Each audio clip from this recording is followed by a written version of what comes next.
Well, good morning, everyone. You know, one of the best ways to get an important message out is to repeat it.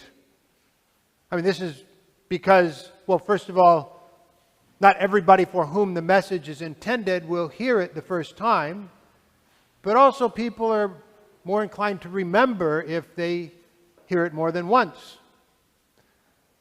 And the gospel writers knew that. They knew that the best way to get an important message out is to repeat it. And this gospel passage that we just heard is probably a familiar story to many of you. Right? Jesus feeds thousands of hungry people with a small quantity of food.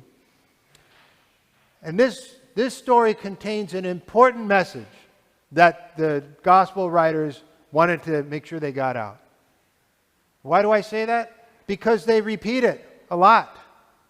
This is one of the only stories, and it's the only miracle story that is found in all four Gospels. In fact, this story appears in one form or another 6 times in the four Gospels. Matthew, Mark, Luke, and John each have a version of this feeding of 5,000 with 5 loaves and 2 fish.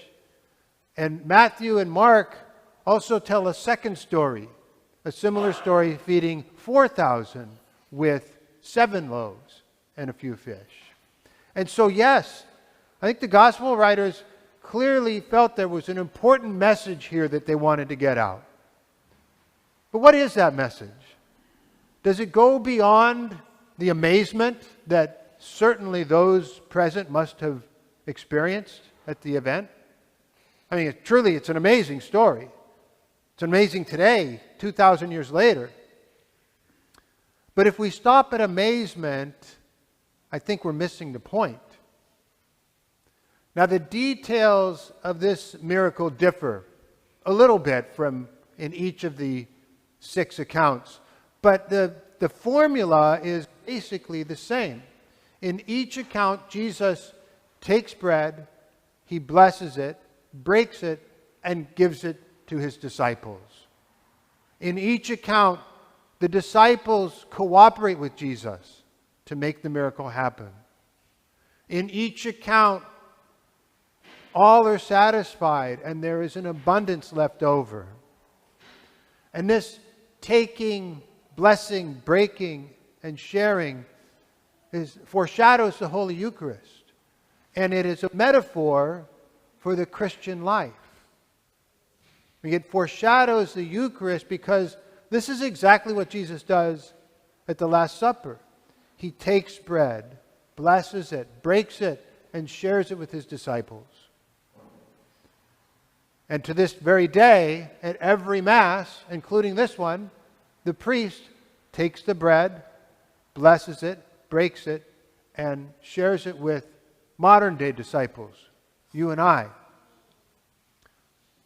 And this miracle of the multiplication of the loaves and fish is a metaphor for the Christian life because the loaves and fish in each account do not belong to Jesus. I mean, he didn't bring the bread. He didn't show up there with any fish. No, these were a gift of the people. In the version from St. John that we heard today, it's a boy, a young boy who brings the bread and the fish. And in each account, Jesus takes this meager gift offered, and from it he creates abundance. And he does that today. We each have gifts unique to us.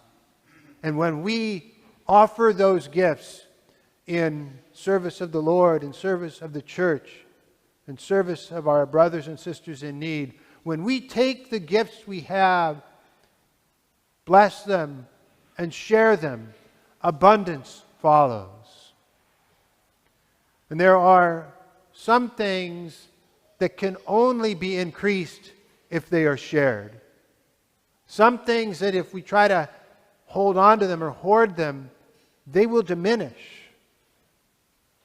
Love, compassion, and mercy, for example, can only be increased when they are shared with others. And if they are not shared with others, they will diminish. And each of us have the capacity to share love, compassion, and mercy with others. When we do, these gifts increase abundantly for us, for those with whom we share them. Those of you who have been to our marketplace on Thursdays here at St. Leo have witnessed this firsthand. Jesus is at work right here at St. Leo, taking the humble gifts that we bring and multiplying them, creating an abundance of love for all those involved. And if you haven't had a chance to check it out, I encourage you to stop by some Thursday and take a look. See for yourself. But for your homework this week, I invite you to consider the gifts that you have and how can you share them. Now, each of us can share love, compassion, and mercy, but perhaps you have some other gifts that you can also share. Ask the Lord to bless those gifts and make a plan to share them so that the Lord can multiply them as you do. Maybe that's here on Thursdays at our marketplace. Maybe it's some other way that you can share your gifts. But however you do it, trust in the Lord to multiply the benefits of those gifts for those with whom you share them.